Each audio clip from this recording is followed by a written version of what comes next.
Do you know that by being intentional about the foods you eat, you are already on the journey to having healthy weight and a general well-being? I know you know that. Food is one of the major things to carefully consider when you are trying to lose weight or when you are maintaining your weight. In less than a month, it's going to be 1 year since I started this journey. In today's video, I am going to share some of the foods I ate to lose more than 16 kg in less than 3 months and to keep it off for good. Exciting! At the end of this video, I hope that you would have some ideas of foods, why I love them, and some of their specific health benefits. I will also share an example of my food choices in a typical day and the food groups they fall into, so please stay to the end. Hello friends, I am Dr. Lordine Shen. I am a science researcher.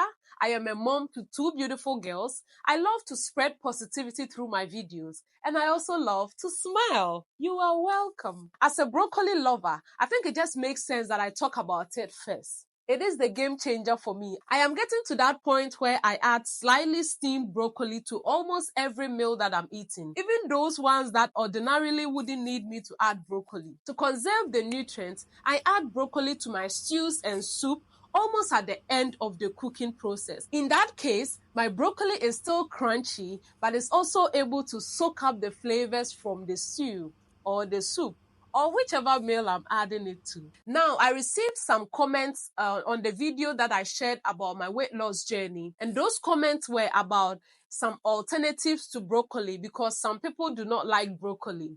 So there are other vegetables in the cruciferous vegetable family, okay? So aside from broccoli, there is kale, there is cabbage, there is radish, there is Brussels sprouts, cauliflower, and turnip. So you see, there are other vegetables as well, and they are all very beneficial. I happen to talk about broccoli a lot because of my personal experiences with it. Please try out a few others and just check out how you feel. If you don't like broccoli, but you love cabbages, let me take you to the second food, which I call my Super Power Pack Rainbow Stew. This stew contains cabbage, mushrooms, onions, garlic, bell peppers. For dried herbs, I also use Italian herbs, which is a mix of oregano, thyme, basil, parsley, sage, black pepper, bay leaf. Yeah, you would also identify that I use the white and purple cabbage. I also use the white and purple onion. These are intentional, and that's because research have shown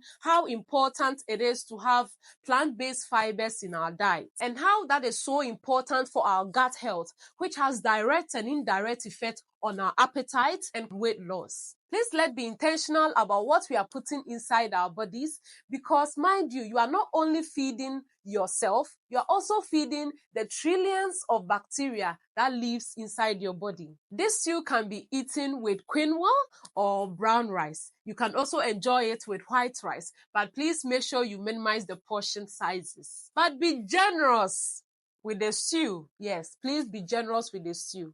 The third food I ate during my weight loss journey and still enjoy is Greek yogurt with seeds, nuts, and fruits. This is a great way for me to incorporate more fiber-rich foods into my diet. To make it easier, I buy the seeds and nuts and mix them in an airtight jar. So this way, when I add it to my yogurt, I know I have chia seeds, I have pumpkin seeds, and I have sunflower seeds and flax seeds as well. For the nuts and fruit mix, I know I have cashew, almonds, walnuts, cranberries, and sultanas. So it's easier for me to add it straight to my yogurt and enjoy this goodness. Now, the seeds are incredibly high in fiber, which can help you feel full and hopefully minimizing the chance of overeating. They are also high in omega-3 fatty acids. Greek yogurt is a good source of protein. It contains probiotics, which are beneficial bacteria for your gut health. Pumpkin seeds, for instance, are rich in zinc, which is important for immune function, and also magnesium, which has been found to improve sleep quality. Now, still talking about seeds and how amazing they are,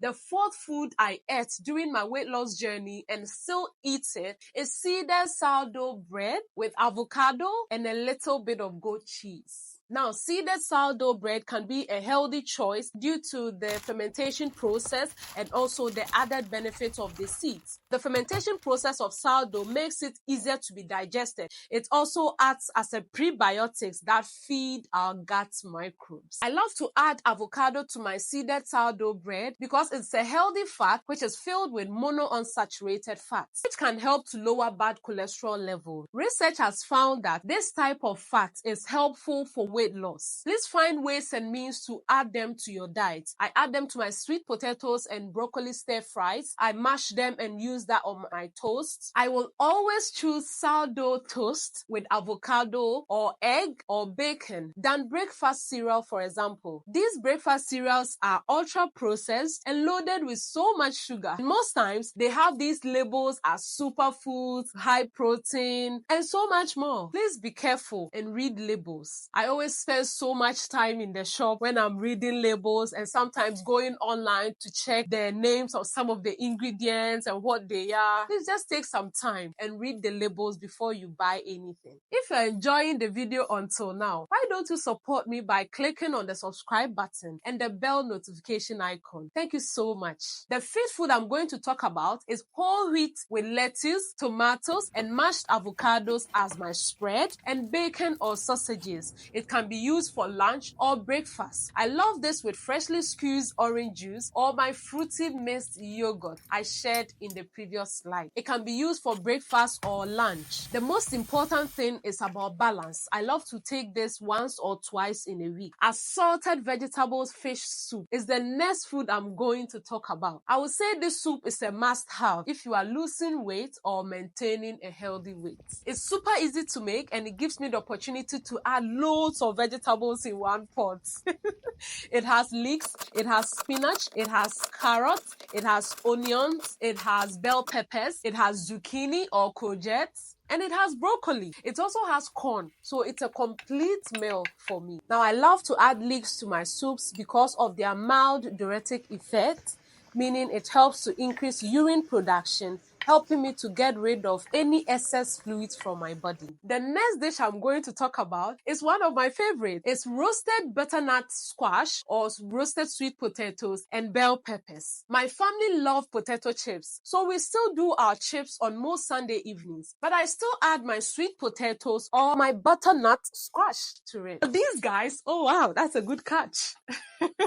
These guys are lower in calories and carbs than sweet potatoes. So if you have both options, then it might be better to choose butternut squash than sweet potato. But I love to eat both of them. As always, portion sizes are very important, even though they are healthy.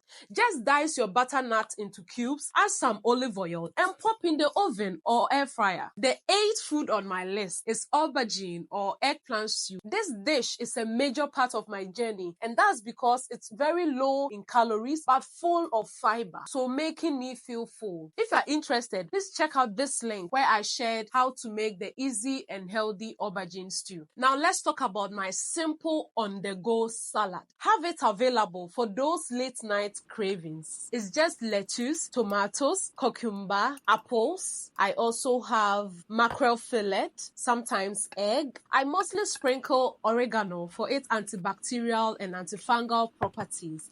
Please try out other herbs that you may like. Maybe you would like cilantro or mint or basil, for instance. This is a good option for those evenings where you are still hungry after your evening meal. Sometimes I even eat it before my evening meal, just to reduce the portion sizes of my meal. Now, this is the best time to talk about the 10 food, and for that, I'll be talking about some of the healthy snacks or drinks that helped me. An example is mixed nuts or fruit that we added to our yogurt. It can also be used as a healthy snack and a better alternative to other sugary snacks such as donuts. You can try these nuts instead of biscuits. Instead of potato chips or sugary popcorns, I found comfort in my homemade low-salt popcorn made with extra virgin olive oil. Again, eating them in moderation is always key. Another healthy drink that was helpful for me as well is a drink from hibiscus leaves. I just boil this with the peel of pineapples, cloves, and the pulp of lemon and ginger. Once it is boiled, I add blended fruits, and that's it. For me, the sweetness from the fruit is always okay, but I add a little bit of sugar for the rest of the family. Or if you don't have time for all this process, then just put some of the leaves in hot water. You have your tea there. I sometimes add the red water from my hibiscus leaves to rice and beans, and you get this amazing color that the kids love. In Ghana, this food is called wache, but with specific leaves from red sorghum. Please, if you don't have red sorghum leaves, just use hibiscus flower, and I tell you, you won't notice the difference. A glass of water with lemon juice is also very helpful before mealtime, as it helps to aid in digestion by promoting the production of digestive juices that will help in the breakdown of the food. But please consult your medical doctor if you are on medication, and also if you have any digestive issues. I said I was going to share an example of the food choices in a typical day. So here it is. Let's say I skip breakfast and take brunch around 11 and 2 p.m. And let's say I took seeded sourdough with avocado paired with either Greek yogurt with seeds or fresh orange juice or my homemade hibiscus drink if available. Let's say I have my early dinner between 5 and 6. And let's say for the early dinner, I take steamed broccoli with sweet potatoes and fish. Or I take my rainbow stew with quinoa or brown rice. And because the early dinner was between 5 and 6, let's say I'm hungry around 7 and 8, and so I go for my comfort food, which is homemade popcorn made with extra virgin olive oil with low salt. Or let's say I go for my simple salad that I shared earlier on, or my assorted vegetable soup. So assuming I follow this meal plan in one day, let's look at some of the food groups that I will be having in that particular day. The only sugars I will have will be those that are naturally present in the food. For instance, the sugars that are present in the orange juice. My carbohydrate sources will be the complex carbs from the sourdough, the sweet potatoes, the lentils, and don't forget the low calorie and high fiber prebiotics from the broccoli, salad, and my homemade hibiscus drink. I will also have my protein and healthy fat from the Greek yogurt, seeds, nuts, and fish, and an extra fiber from the popcorn. And don't forget that these foods are all good choices for your gut health, which has been found to influence our health and weight loss. Being healthy or maintaining a healthy weight is not a one-time thing, but a continual and intentional process. I hope this video has been helpful. Please give some of these foods a go, and as always, please check out how you feel after each of them. If you've not done that already, please click on this link. Oh yeah, this link here to watch my video where I shared all about my weight loss journey and also some of the mistakes to avoid when losing weight. Thank you so much for watching. Kindly support me by subscribing to my channel and also by clicking on the notification bell. Oh, thank you so much. I can see you just subscribed. In that case, I'm gonna see you in my next video. But until then, remember to stay positive at all times and don't forget to smile. Bye, friends.